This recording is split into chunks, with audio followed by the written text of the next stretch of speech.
They showed up at my front door like they were the real deal. Badges flashing, voices firm, telling me I was under arrest for violating HOA regulations. What they didn't know, I'm a U.S. Marshal, and they had just picked the wrong damn guy to mess with. That was the moment I knew this story wasn't going to end quietly, and I had no choice but to burn it all down. It didn't start that way, of course. Let me back up. My name doesn't matter for this story, but I'll tell you this much.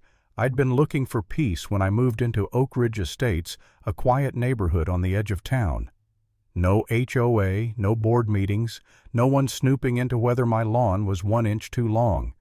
That's why I bought the place. Freedom. Or at least I thought so. Because the very first time I met Karen Whitmore, I should have known peace was never going to be an option. Karen wasn't just any neighbor. She was the kind of person who thrived on control. She loved rules, and when there weren't enough rules, she invented them. Always dressed sharp blazer, gold watch, clipboard in hand, like she was auditioning for CEO of a Fortune 500 company. Except the only thing she was running was a handful of scared neighbors. The first letter showed up in my mailbox less than 2 weeks after I moved in. A crisp white envelope, Oak Ridge HOA, stamped across the top in pretentious gold lettering. Dear homeowner, it began, you are required to register your property under the Oak Ridge HOA and comply with all community guidelines. Required. That word made me laugh out loud. This property wasn't part of any HOA. That was exactly why I bought it. But apparently Karen didn't care about details. Attached to the letter was a fine, $250 for failure to maintain property aesthetics. I looked at my lawn, freshly cut grass driveway, cleaned my truck parked neatly. Nothing out of place. I crumpled the notice and tossed it in the trash. Thought that'd be the end of it. It wasn't. Within a week I had half a dozen more. $100 for unauthorized exterior modifications. Nothing had changed. $150 for excessive noise disturbances. I worked nights for crying out loud, I was barely ever home. $200 for failure to submit a landscaping plan. I didn't even know what that was supposed to mean. One by one I threw them away. If she thought I'd roll over, she was dead wrong. That's when Karen stopped hiding behind the letters. I walked outside one morning and there she was in my driveway. Clipboard in hand, sunglasses, reflecting back the morning sun like she owned the whole damn street. She smiled that predator's smile like she was just thrilled to catch me at home. Oh, good, she said. I was hoping to remind you in person about your outstanding violations. She waved a paper at me like it was a court summons. I leaned against my truck, crossed my arms. Karen, I'm not part of your HOA. Stop stuffing my mailbox with this nonsense. Her smile tightened just a fraction, but she held it. Oak Ridge Estates has certain expectations for surrounding properties, she said sweetly, her voice dripping with fake politeness. It's only fair that everyone contributes. I laughed once, humorless. Fair. Let me make this clear, I don't answer to you. If I see one more fake violation in my mailbox, I'll file a harassment complaint. You want to play queen of the HOA, fine, but you don't have authority over me. For the briefest moment, her mask slipped, her jaw clenched. Her knuckles went white around that clipboard. Then she turned heels, clicking down my driveway. That should have been the end, but it wasn't. The next morning I found garbage dumped all over my lawn. A week later my mailbox was knocked over. Then came the whispers. Neighbors giving me sideways looks, muttering as I passed. At first I thought I was imagining it until I ran into Jim, an old-timer at the gas station. He shook his head and said, Karen's been telling people you've got legal trouble. Said you're a problem homeowner, even mentioned something about a warrant. A warrant. That was new. By the time I got home that day, the rumor had already turned into something tangible. A letter marked final notice from the so-called Oak Ridge HOA legal department. Inside a bold statement, failure to comply would result in legal action, and get this, a warrant had been issued for my arrest. Signed, Karen Whitmore, HOA president. I nearly choked on my coffee. Karen really thought she could scare me with a fake arrest warrant. I'd seen the real thing. I'd signed off on real ones. And this, no agency, no judge's signature, no case reference number. Just her name in loopy pen strokes. It would have been funny if it wasn't so desperate. I could have shut her down then, but I didn't. Instead, I let her dig herself deeper. And oh, she did. First came more notices taped to my door. Then Friday morning I stepped outside to find two men standing in my driveway. Uniforms, clipboards, cheap plastic badges clipped to their belts. "We're with the Homeowners Association Enforcement Division," one of them said.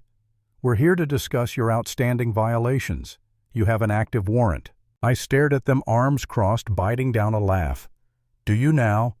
Let's see the court-issued warrant." They hesitated. One of them cleared his throat. "The HOA board issued it."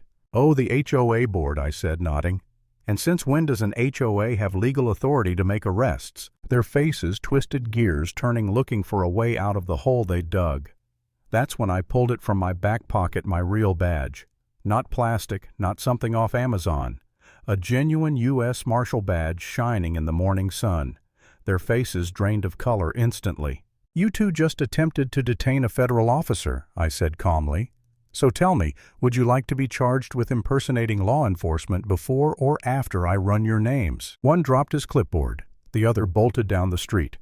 I let them go because now I had exactly what I needed, and when I ran their names later, what I found made my blood run hot. These guys weren't even licensed security. They were part of a phony private firm Karen had cobbled together. And this little operation of hers, it wasn't the first time. She'd been pulling the same scam on multiple homeowners, scaring them with fake fines, fake arrests, and even foreclosures. Families had lost their homes because of her. She wasn't just power-hungry, she was running an extortion racket. For the first time, I felt it, that heavy weight in my chest. I sat at my desk, staring at the files, at the names of people who had lost everything, and I thought maybe I should walk away. Karen wasn't just some busybody with too much time. She had a judge in her pocket, a whole system looking the other way. What if I fought her and it backfired? What if she managed to smear me so bad I lost my career? For a minute I honestly thought about packing it up, minding my own business. But then I pictured the families. One couple forced to sell their home for unpaid dues on a property that wasn't even in the HOA. Another who drained their savings to pay bogus fines just to stop the harassment. I couldn't stomach it. If I walked away, more people would suffer. That was the moment I stopped hesitating. If Karen wanted a war, I'd give her one. I baited her. I took her latest fake citation and sent back a formal request for a hearing, like I was scared, like I was finally breaking. She took the bait instantly. The next day I got an email summoning me to an official HOA arbitration hearing. No courthouse listed, just a community center meeting room. A mock trial. Another scam. I showed up early in plain clothes. Karen sat at the head of the table, clipboard in front of her, a cheap wooden gavel at her side, like she was some kind of judge. 3 board members flanked her, trying their best to look official. Across the table, 2 nervous homeowners she'd targeted before sat shifting in their seats. Karen's smug smile widened when she saw me. "Glad you could make it," she purred. I sat down slowly, folded my hands. Wouldn't miss it. She launched into her speech, fabricated violations, inflated fines, throwing around words like breach of contract and community infractions. None of it meant a damn thing. I wasn't listening to her words. I was watching her. The way her eyes flickered toward the door. The way her voice sped up when she listed fines. She was stalling, waiting for something. I leaned back, cut her off mid-sentence. "Let me guess. The HOA police are on their way to haul me out of here." The silence was deafening. One board member shifted uncomfortably.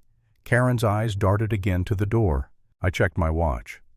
"Well," I said, standing before they get here, "why don't we bring in some real legal professionals?" Right on cue, the doors burst open. Uniformed officers flooded the room, and behind them the assistant U.S. attorney holding a thick stack of documents. Her voice cut through the stunned silence.